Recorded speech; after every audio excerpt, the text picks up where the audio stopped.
Everything all right? Give thanks for having us on the journey, sir. Yes, no problem. You know. So where are we going today? We're going down the hill today, to the fish village. Okay. Can we stop by the ATM before? Yes, man. We can stop by. Let me go over the house and change his clothes and put on some traveling clothes. This is good for me. Yeah, man. That's good for you, man. Do you see two red lines there? You're on camera. Be careful what you say. No, but I'm not. That's the driveway one. I was trying to fit it. This one, they can't work. But then what about over here? I didn't think about over here, sir.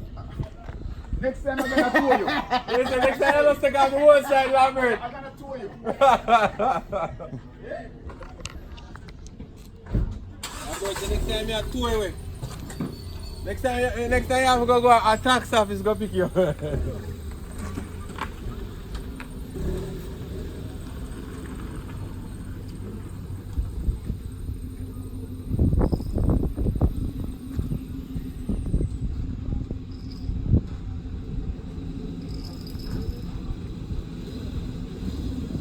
Hey, it's Randy for Jamaica Good Life. Right now we're rolling with the man himself. You see this man right here? I'm introducing you to from Fairfield Mountain. This is the man with the knowledge, the education for all returning residents and Jamaican all over the world. The name of this show is Key to Success. Right? We're gonna start off where you grew up. Where did you grow up, sir? And your name is Lambert. Where did you grow up in Jamaica? Oh, okay. I grew up in Manchester here. Up in the hills there, further up, Mount Prospect. Born 1961, school in Mandeville. Went away to America 1982, came back 2008 for good. And tell me about growing up. What kind of boy were you? Pig farmer? What was your thing? You know, my dad was a farmer, so we spent most of the time on the farm. Mm-hmm. All my life I spent on the farm. Yeah. But he's from the old school and he believed in education. You have to have schooling. And Go. Right. On the show with Lambert, keep on rolling. Yeah. We're talking about this man who has worked hard, and we're developing a story about how he grew up. So you talk about how you grew up. I want you to take your time and paint me that picture. The whole world is watching you. This is your time. Okay. We're gonna have 3-4 hours of just you to teach the world, to explain the world, and to put your seatbelt on. all right. Because we do safety first whenever we're doing the show. Okay, good. Because we respect life, and Yep. Okay.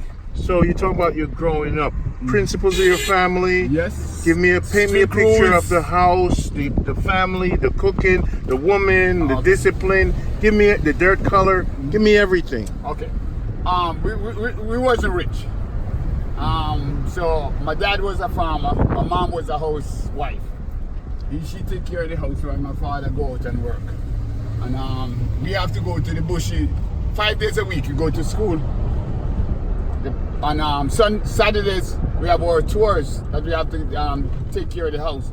We have to either clean, go and look the wood, look after the cattle, and then we got to go to the field to get the food to bring home for the week.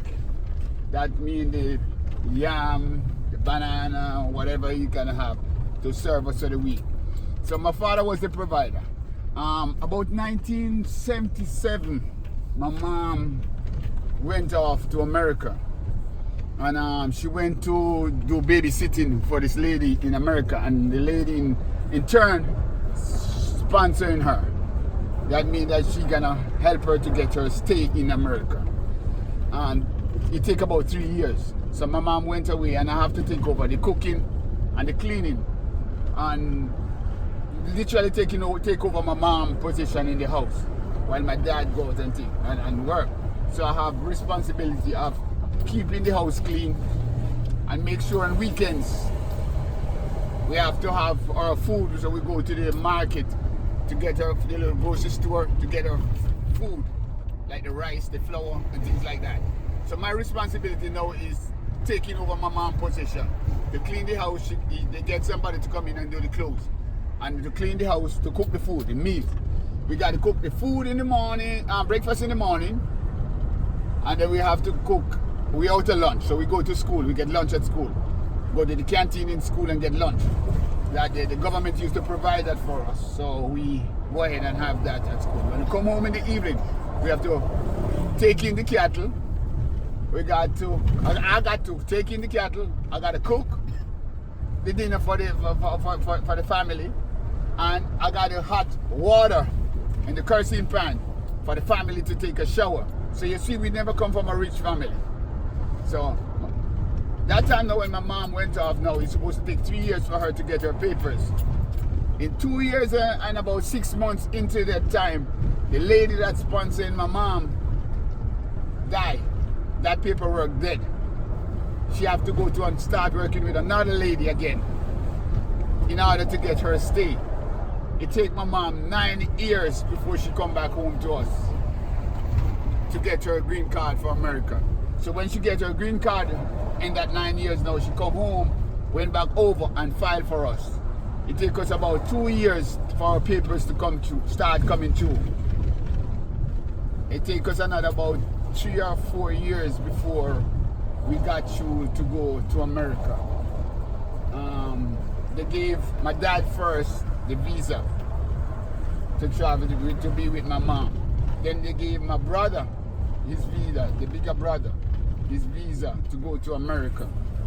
And then he gave my brother and myself, we got ours last. So all our family was in America while the two of us have to fend for ourselves, not literally fend for ourselves, live by ourselves because our parents did still take care of us.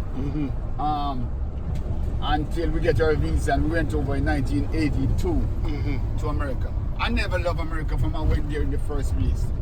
Why not? The style of living in America wasn't for me. I was 22 that time. Have my freedom. Literally have my freedom in Jamaica. And going to America, it was totally different. Because we went to America, we used to our little house with everybody have their own bedroom. Going to America, you go into a 1 bedroom, that's where my mom was, until we move on to a 4 bedroom. Don't know nobody in America again, that's another thing. It's like you're living in a prison. And then after that we start to branch out, start to love America. But as I get older, I see that America wasn't for me. So I started to prepare myself from an early stage to come back home. And I decided that I'm gonna come back home whenever I'm 50. I don't care about the pension, I don't care about nothing. I'm gonna pack my things and I'm gonna get out of America when I'm 50. We all try, they are married, coming home, that's one thing I always wanna do. A lot of people go to America and they'll decide that they will never come back to Jamaica. I wasn't one of them. Now let me ask you, we jumped all the way growing up. Yeah. And we skipped out a few things. Right. And what makes you the man you are disciplined? Is it your parents, your philosophy, your religion? What makes you who you are? My dad. Your dad? Yes, my dad. What about your mom? My mom, because the most important part of my life, which was the last growing up in becoming a man. My mom wasn't around. Maybe she was in America. Okay, got it. You're talking about when I was 22. So if you do the calculation, you will find out that the early part of my manhood is my father. And my father also instilled discipline. When you talk about discipline, he was a strict man. Smoking? Did you smoke? No, I never smoked until I'm 22. Never drink until I'm 2022. Never smoke, never drink. It was all around us, yes. But you could never ever think about doing it because the danger is this, that you're gonna get the whip. And I talk about when the whip, you get the whip. They have this thing they call in the bush, they call the silver jack. Cat o' nine. No, the cat o' nine is for the horses. Hey, we used to get that too. Yeah, the cat o' nine will get you, but in more severe punishment that is. But they have the one that they call the silver jack. Silver jack. You get one out of the silver jack. You're good. You're good for the whole month or 2 months. You've been up in the S. Yes, you're bent up. You know, I think taking out. Have you ever gotten any of the silver jack? Yes. There was a special silver jack for me. Really? Yes. My dad go to the bush, get that silver jack, scrape it, and put it over the fire, and quail it. and say, you see this silver jack right here, it's for you. Yeah. My name was on that one because I was a rebel, you know, rebelling. Why I have to do this? Where's my mother? When all the other kids are playing and everything like that, I have to be in the house cooking and cleaning. So I was a rebel. And when you rebel with my dad, you're gonna get that whip. And he don't whip you every day. He said your cup running over. The cup running over. And whenever you hear he give you the first one, your cup running over. When you start to prepare yourself for that. You know, you start to stiffen up your back from early because you're gonna get it. And I think, honestly, I think they should never take beating out of school. We call it beating. They call it whipping in America, spanking. They should never take it out of school because the thing about it is that there's a difference between disciplining your kids, showing them the hard love, and abusing. The government should split the difference. If you abuse the child, you should get punishment. If you discipline the child, the parent should never get the punishment. And then what happened now when they take that out of school and take that out of the teacher's hand, then what happened is kids them start to run wild. Jamaica will never get better, you know. Don't get me wrong.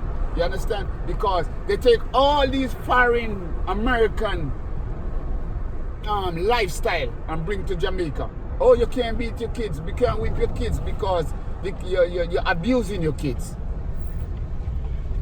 You're abusing your kids, you know? And then the kids them start, the police come in and take over.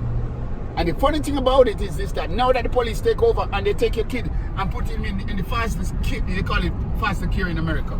We call it the homes over here. The kids them don't come out better.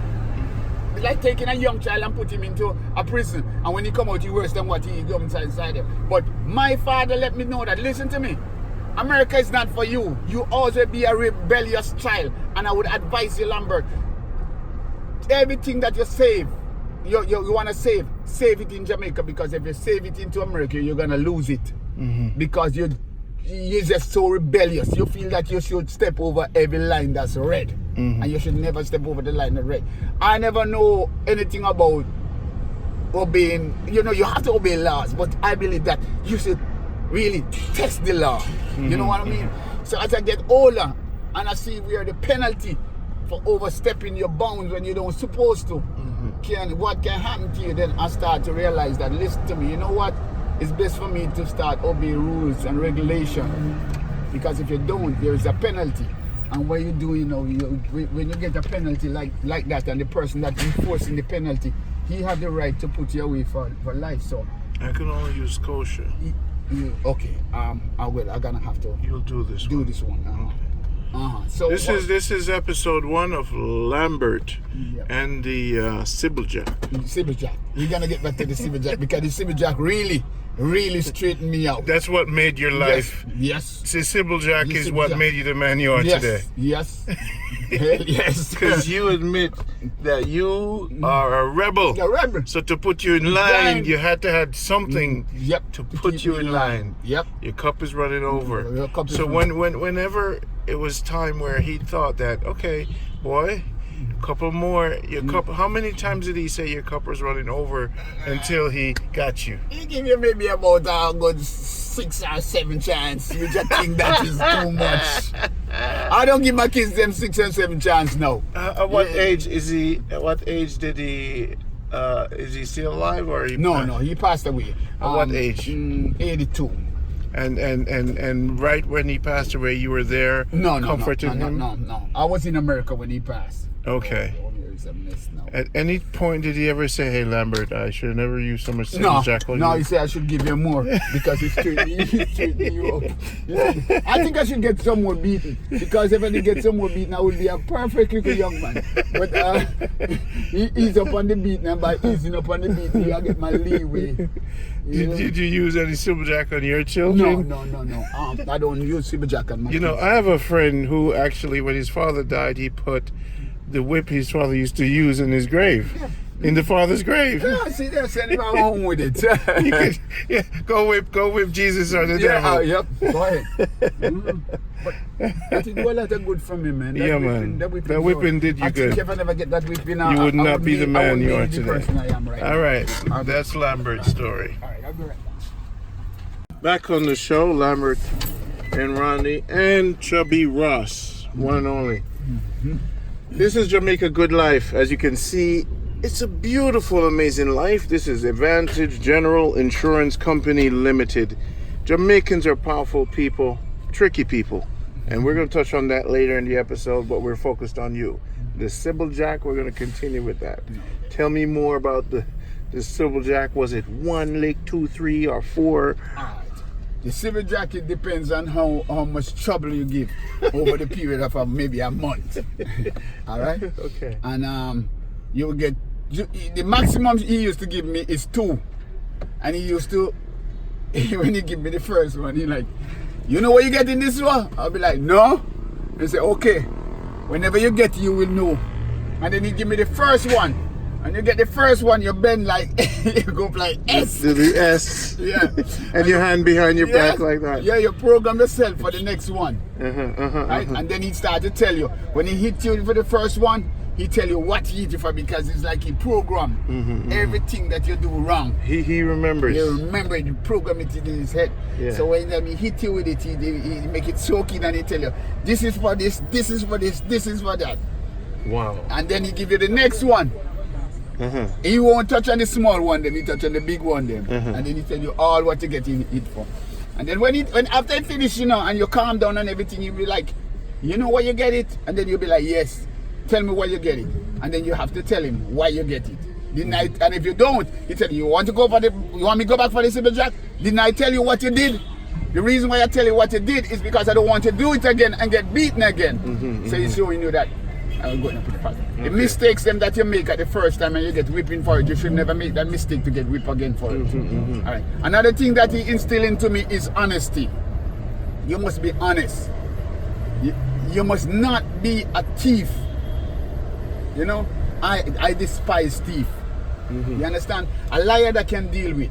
You understand? A thief I can't deal with. I can't stand them. I think if I was a judge, I would step over my line when it comes to stealing. And when you intentionally steal, they steal because you make a mistake and you do something. You can pass it out as a mistake. You steal, but it's a mistake. But when time you know that you're stealing, and you purposely take what doesn't belong to you, I think you should get the ultimate punishment. Your hand should be cut off. Because he stated like, you take something that does not belong to you. And then what you do now is this, that you put the person into a dilemma, because you take the person, you take something from the person who, obviously the person maybe need it more than you.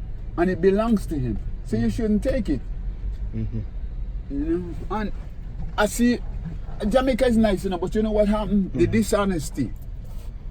A lot of people afraid to talk about it, but the dishonesty, man, the dishonesty lifestyle that they have in Jamaica here is terrible. I noticed that you roll with your ganja on the front.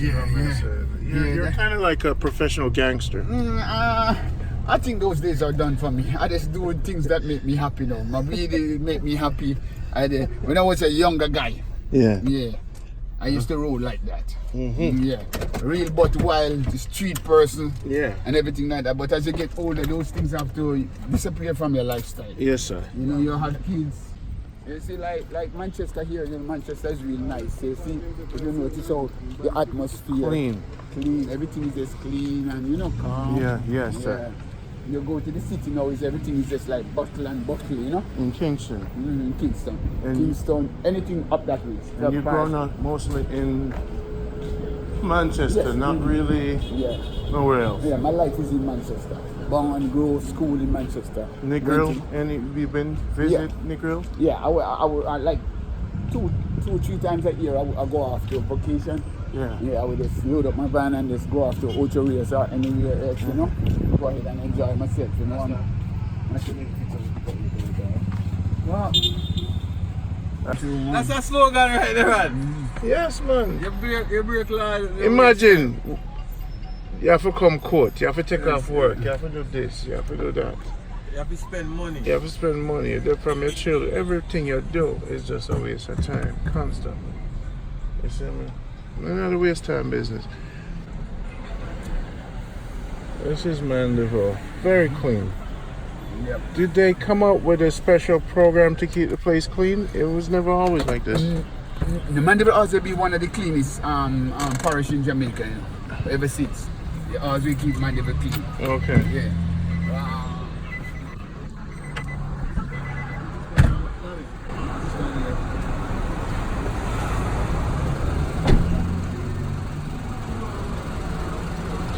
He's a wise man in a trouble. He's a wise man. You think, you know?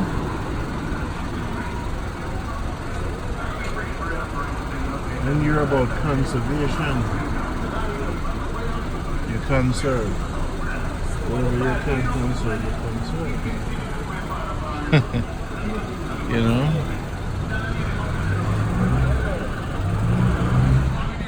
Randy and Lambert, Jamaica Good Life. This is the man.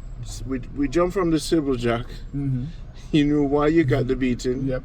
Right, we're building up to a new man now. 22. 22. You're 22 now. Lift off from there, because we want your whole life story. Okay. You are gonna you're gonna teach the entire Jamaicans the future for generations. Mm-hmm. This is gonna be up. So consider yourself Mr. Jamaica professional. Right. Hardworking farmer, poor people. Mm-hmm. How does poverty become success? That is your story. All right.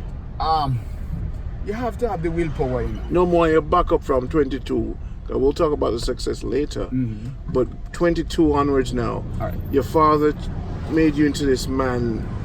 Tell us about those periods in your life. What were you doing? How were you working? All right. The transition into America. Okay. And school in American Social Life. Okay. After graduating from college in Mandeville, I never liked country no more. So what I did, you know, I went to my aunt in Kingston. Uh-huh. I went to the garrison. That's Waterhouse. Wait a minute. Now we're getting where the gangster energy comes from. Yeah. So you actually did go to Waterhouse. Yep. Mm-hmm. I'm still going to Waterhouse. So you lived in Waterhouse? Yes, I do about 8 years in Waterhouse. Back and forth three of my last 3 years in Jamaica spent in Waterhouse. Living in Waterhouse. And what was that like? That was a new outlook, because I'm coming from country, going into the city. Only the time I see gun is on police. And going to Waterhouse, I see gun in young man's hand as if it was like a wallet. In a way it was scary, but in a way it was like exciting. Be like yo, you can get a gun just like that.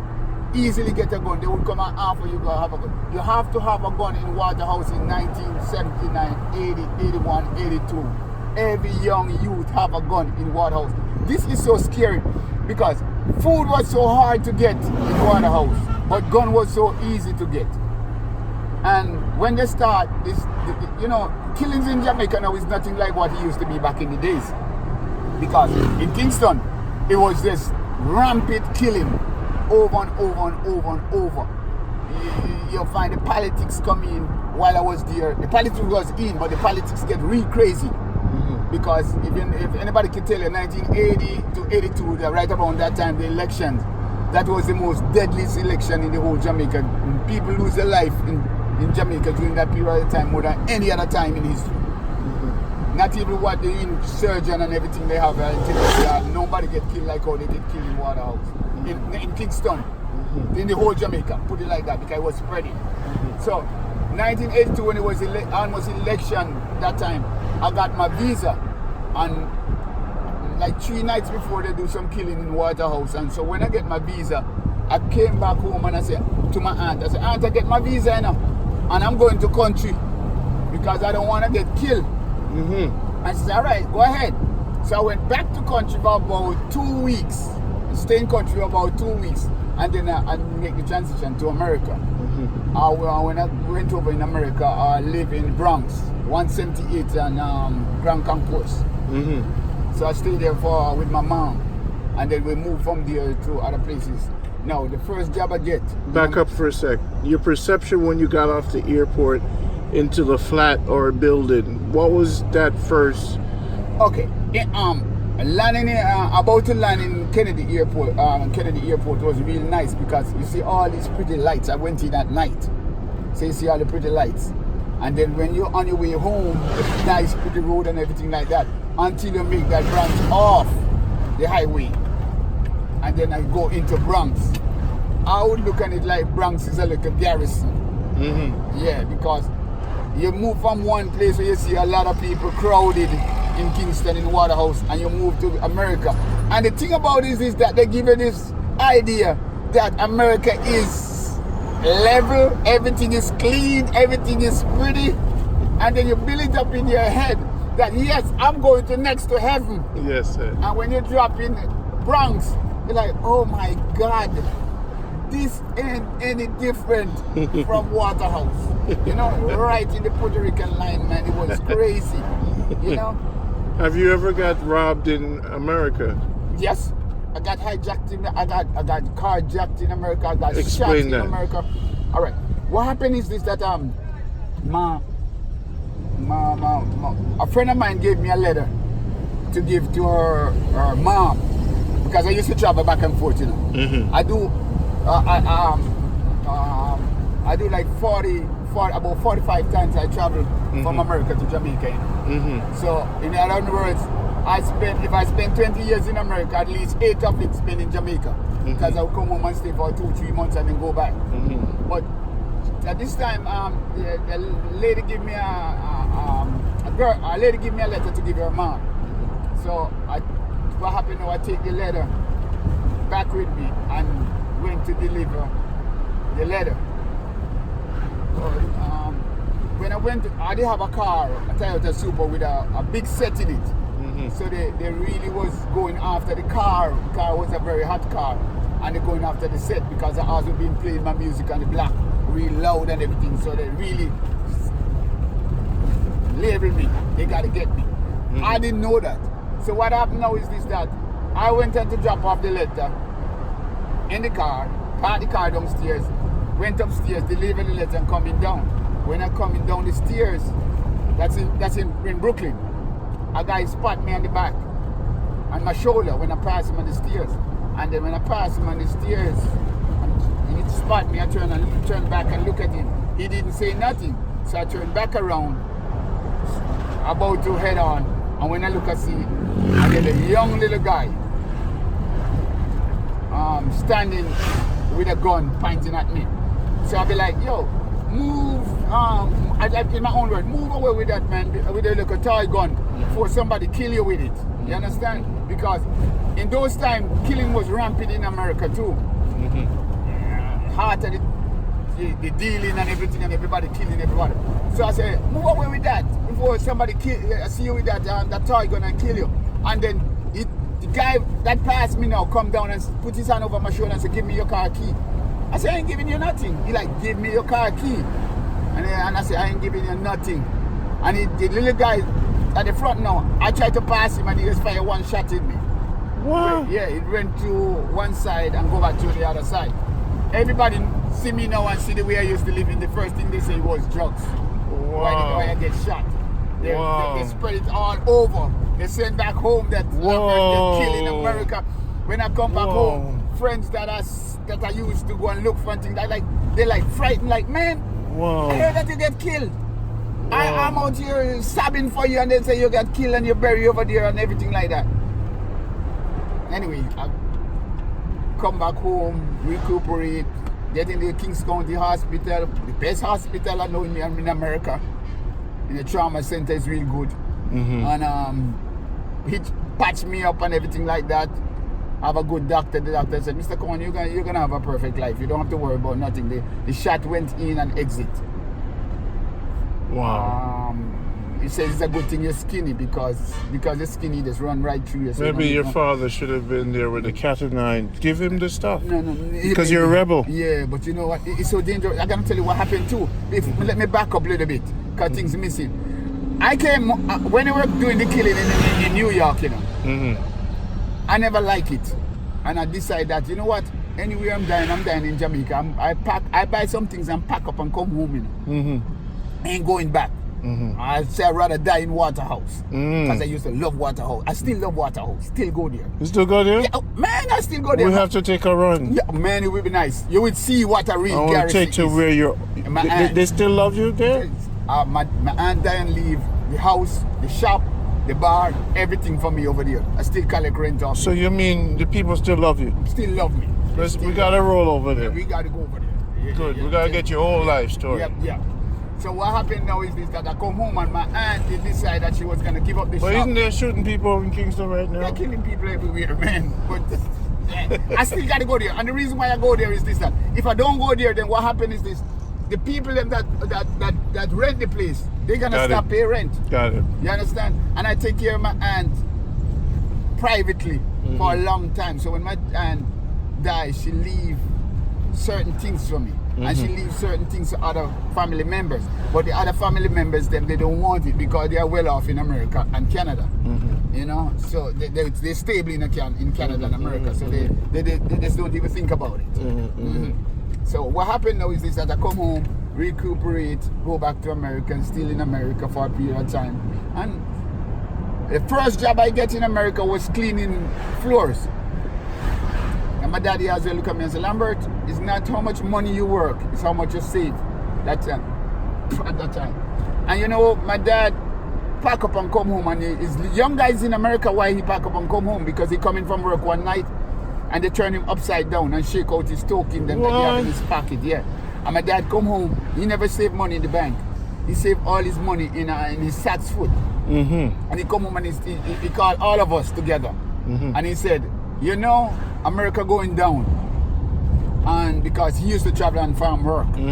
So he know how America is doing. He said America going down, running down. And the reason why I say that is that when you see young guys don't have respect for older men or older people, then you know the country going down. It's going down. They turn him upside down and shake out all his silvers and his token. Because he never carry people money like that out of his pocket.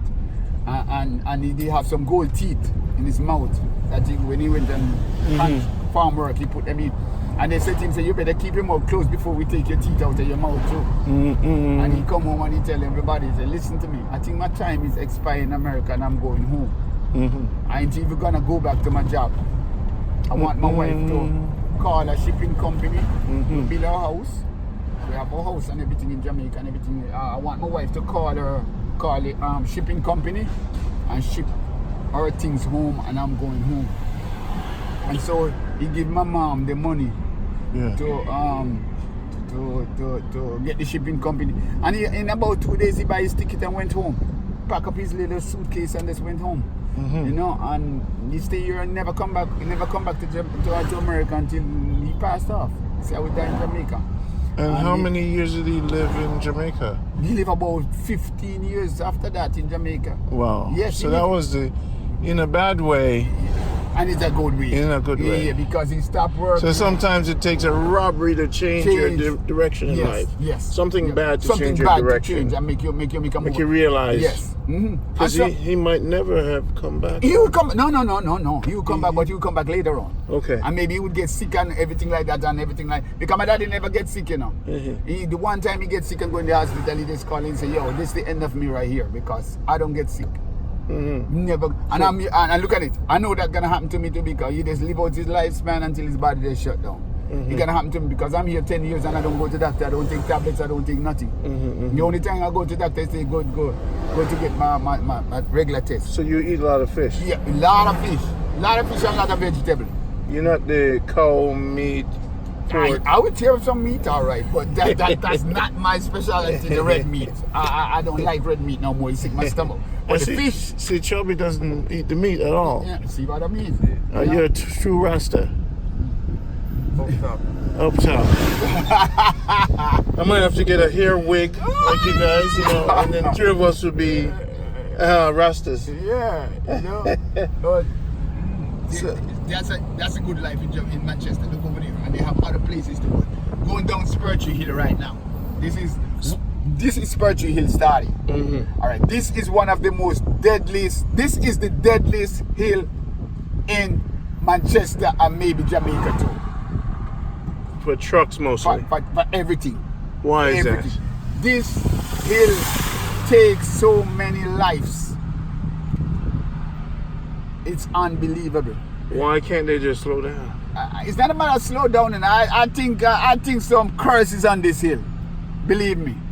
Because maybe it's a nice road. I don't know if it's They've a nice... never seen a view so beautiful. They're distracted. No. They're distracted. There's a problem. They're distracted by the view. You see, that they recently famous them putting their house over there. Oh wow. Those are mansion, and it's one man or two person house in that. Oh, there's two people building all that? When you see not two single people, but you might find a couple building house over there like that. Yeah, just for their own purpose. Do you and I saw your house you're building. Yeah. And we'll get into that in another episode. We're building up Waterhouse, so we'll continue with that. Waterhouse, okay. And keep going, the transitioning to America from Waterhouse. Mm-hmm. You know. And so I start, as I go back now, and I said I start cleaning floors. In a grocery store, 42nd and 2nd Avenue in Manhattan. Mm-hmm. And that was my start experience, because certain things I didn't know, mustard, mayonnaise, and all those different things. So I learned those things, and then I go on from there. I learn how to use the machine. I learn how to cook. I learn how to prep. I learn all those things. So eventually, I get enough experience to move on from that grocery store, and I went and worked for a lawyer firm. I went and worked for Lambert and Lambert. It's a lawyer firm, private cafeteria, which was nice. I worked for some good people in America in the cooking industry, and that's why I'm so good with my hands. They teach me how to cook for executive people, and getting in with my French chef was good because he gave me the experience that I didn't need. Are we going to be able to fry at least one or two of the fish today? Yeah, if you want to cook down there, you want to cook up here. Okay, what's the best place to cook down there, right? Yeah, anywhere you want to put it on, you can put it on, because I got where I'm going right now is like my home. I've been going there for 30 years. 30 years I'm going to this fishman. You're going to meet him. So when I'm ready, I will park my van and turn down the hill here. It's a spiritual hill we're going down. And I will go over back, go down there, and I will spend the whole day until tomorrow morning. And I will cook. I will cook 2 or 3 different pots. Curry shrimps, lobster, steamed fish, roast fish. Here? Down there, anything I want. The fireside is mine, the kitchen is mine, and the fish is mine. Here's what I'm going to say to my well-to-do viewers. Yep. And I say well-to-do because first you have to call me to hang out with Lambert, and I have to screen you. So when you get your hotel stay in Manchester, this is the view you're going to see. I'm putting 2 cameras on this. And you maybe get a chance to meet the king himself. Maybe.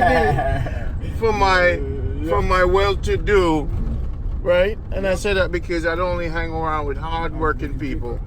For my hard-working people, when you come to Manchester, you rent a place or whatever, and to go see Uncle Baba, King Baba, you might be the lucky one to roll with this king right here.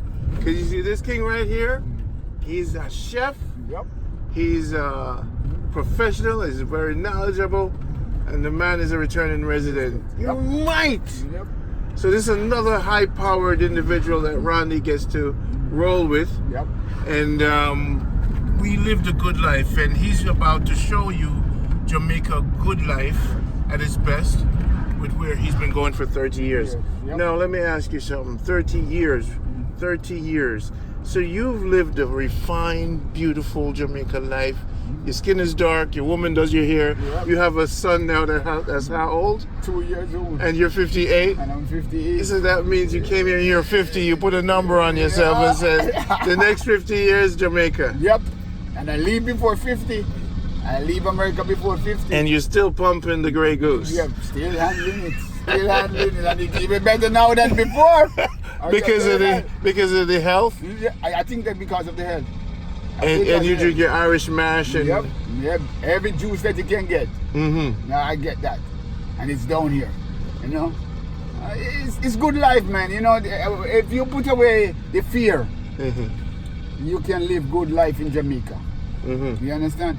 And if you build a house in Jamaica, you can live really good down here. Trust me. You set yourself, because I did decide that I wasn't gonna come back to Jamaica to live after a while, understand, when I start to have family and things like that. But after getting binded in a 30-year lease, and I'm 36, I said, no man, I can't work the rest of my life to pay for mortgage. That's foolishness. Yes, that's foolishness. How did you get out of that? Well, the house was gonna sold, and we're gonna do something better with the money. I know that we was gonna do something better with the money. My wife decided she wanted the house, so I gave her the house and everything. And I put house, wife, I give her the house, everything in the house. I give her the kids. She want the kids them too, no problem. Take the kids, take the house, take everything in it, take my car. But you want Jamaica. I want Jamaica, and I do not regret it. And the reason why I do not regret it, I tell my wife, you know. And you okay with this, the whole world to hear yes, this? I'm not ashamed of it. Just said I'll leave my wife and for my own happiness. You don't want to come, you stay. I'm not asking you to come here and stay for your rest of your life. You're not going to use a cat and nine on her or a... No. What that switch called? I think she get her punishment because she go back on a word. When we were getting married... You sure you want to say all of this? Yes, man. When we were getting married, you know, we make a deal that we're going to go home and we ain't going to stay in America. A deal? A deal. We're going to work. This is what I want in my... You know, you could be messing up a lot of relationship by saying this. No, but if they... Because a lot of people have this struggle. They want to mess it up. Coming back home. They want to mess it up. A lot of men or women say, I'm going to go back to Jamaica, but because they're married, they never get a chance to that's the thing continue to talk about that. You know, it's scary in a lot of ways. And the reason why I say it's scary in a lot of ways, here is this person, these two persons, decide we're going to go to America and we're going to try and make together. It and come back home. And 10, 15 years after that, people start changing their mind. They start changing their mind. It put a strain on the other person. Yeah. You know, the other person cannot be happy no more because here it is. His mind is in Jamaica, but his body is in America. And this is what started happening to me. I decided, yo, I don't want this, you know. I'm going. Yeah. And you take everything where you want to. So you started to save and invest. Yes, from a long time. Because you realized, you know what? I'm going home. Every time I come, when I'm getting older, every time I come to Jamaica, it's like I want to cry. I'm going back home, I want to cry.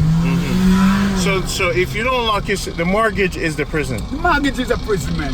The mortgage is a prison, man. Because Jamaica, you don't have no mortgage. You don't you don't have no mortgage. If you set your life, if you get that opportunity and you go away and you set your life good, you will never have a mortgage for the rest of your life. And you can build your house in 15 years, take your own time and build it, depends on the house what you want. And you're gonna get a perfect concrete house like that. Yeah. The American dollar stretch very long. Yes. And if you buy that in America, you never don't pay for it, even if you're dead. And your family never don't pay for it. Rule by land. Buy the land. So one rule, first 2 years you go to America and you start working. Stay in a one bedroom. Yep. Take that 40,000 for that 2 years. Yes. Buy your land on top of a mountain. Yep. Then you next year you make a road to the land.